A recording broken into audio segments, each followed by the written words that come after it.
Number 5, no LTO violations. Number 6, 1,000 license down payment.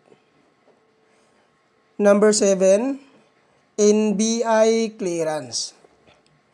At tungkol naman po doon sa mga sikanhan po na pagkabili ng kanilang mga motor, ay kailangan nyo lang po magdala ng deed of sale. Kailangan po guys, naka-notarize po yon. At regarding naman po sa hindi po nakapangalan sa inyo yung mga motor, ay kailangan nyo lang pong magdala ng authorization letter. At hingian nyo po ng one valid government IDC owner, ipotocopy nyo po at papirmahin nyo po ng 3 beses. Yan po lahat ang mga requirements na kailangan po nating i-prepare before po tayo pumunta sa Move It Training Facility po sa Marikina City.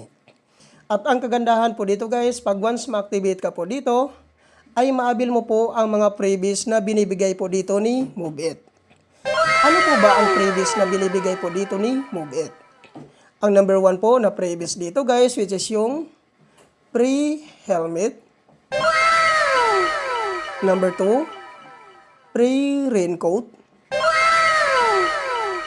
Number 3, free tow jersey.